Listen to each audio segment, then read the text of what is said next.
चलिए अब हम लोग 13वें नंबर का क्वेश्चन देखते हैं क्या दिया है।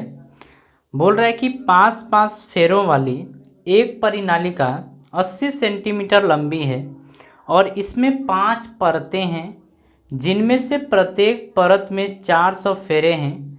परिनालिका का व्यास 1.8 सेंटीमीटर है। यदि इसमें 8 एम्पीयर की वैद्युत धारा प्रवाहित हो रही हो तो परिनालिका के भीतर केंद्र पर चुंबकीय क्षेत्र B का परिमाण परिकलित कीजिए। ये हमारा क्वेश्चन है, ठीक है। क्वेश्चन बोर्ड स्क्रीन पे देखिए, ये हमारा 13 नंबर का क्वेश्चन है। क्वेश्चन अपने आप में बेहतर है। पहली बात है कि 80 सेंटीमीटर लंबी है। अगर हम लेंथ की बात करें कि जो सोलेनॉइड यानी परिनालिका है उसकी लेंथ 80 सेंटीमीटर है, इसको हम मीटर में बदलेंगे तो आपको पता है कि 80 इंटू 10⁻⁻2 मीटर आपका ये हो जाएगा, है ना। इसके बाद बोल रहा है कि इसमें 5 परत है और एक परत में 400 फेरे हैं। हम ये कहेंगे कि एक परत में फेरों की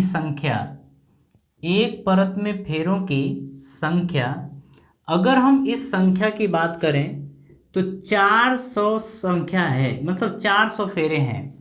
लेकिन अपने पास परतों की संख्या कितनी है? 5। तो हम कहेंगे कि अगर एक परत में इतना है तो 5 परत में फेरों की संख्या कितनी होगी? तो आप लिखेंगे यहाँ पर कि 400 गुणे 5 यानी कि 2000 फेरे होंगे। ओवरऑल कितने फेरे होंगे? 2000 फेरे होंगे।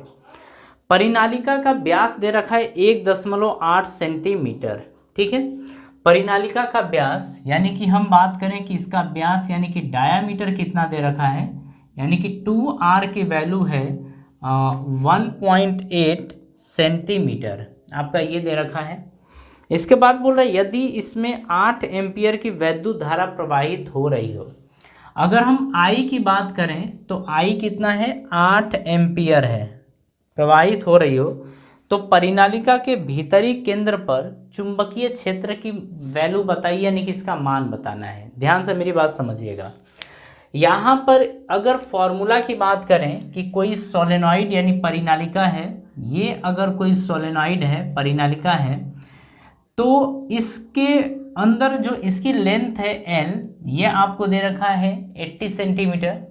इसके व्यास दे रखा है, यानी कि रेडियस की बात करें तो रेडियस यहाँ से निकाल लेंगे, ये दे रखा है।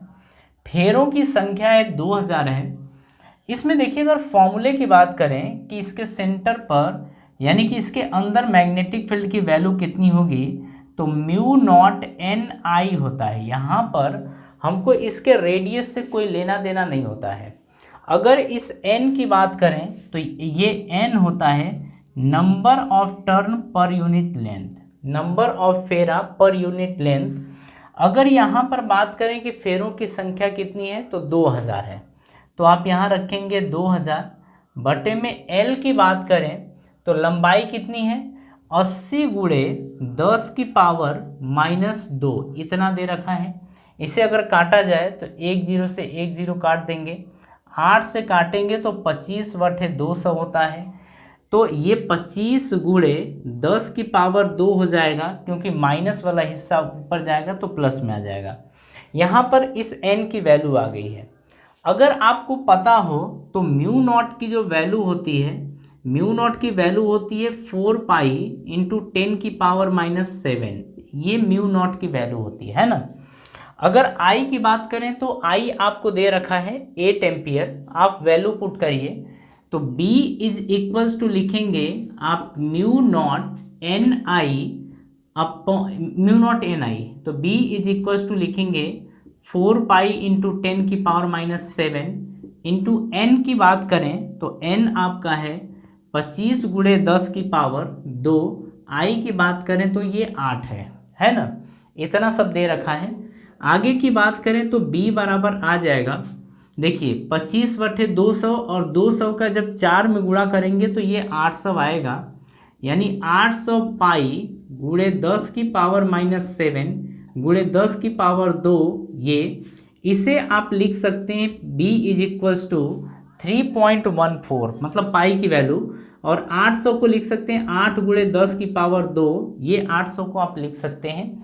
पाई की वैल्यू आप लिख सकते हैं 3.14 गुणे 10 की पावर -7 और ये +2 कर दीजिए। ठीक है, ये वाला दोनों ऐड कर देते हैं तो ये आ जाएगा आपका। यहाँ से अगर देखा जाए तो b बराबर आप लिखेंगे 8 का 8 चौक को 32, 8 एकम 8 और 8 3 11, 8 3 24 1 25 इतना आ जाएगा, गुणे 10 की पावर इसको भी ऐड कर दीजिए -7 +2 और ये भी +2, तो b बराबर आपका आ जाएगा 25.12 गुणे 10 की पावर -3 आएगा। तो b की वैल्यू आपकी ये आ गई है। एक बार हम आंसर मैच करा लेते हैं। तो ये आप लिख सकते हैं यहाँ पर आप लिख सकते हैं कि 25 गुणे 10 की पावर माइनस आपका 3 टेस्ला है ना, तो 4 और 3 7। थोड़ा सा आप इसको देख लीजिएगा कहीं पर कुछ गड़बड़ तो नहीं है। 10 2500 किधर गया, 2500 ये भी ठीक है। तो बाकी सारी वैल्यूज़ तो ठीक है, आपका यही आंसर होगा। आंसर एक बार मैच करा लेना, ठीक है। कैलकुलेशन में थोड़ा बहुत इधर उधर कहीं से हो गया होगा तो उसको देख लेना। बाकी इतने टेस्ला के बराबर होगा। मैंने आपको कॉन्सेप्ट समझा दिया है।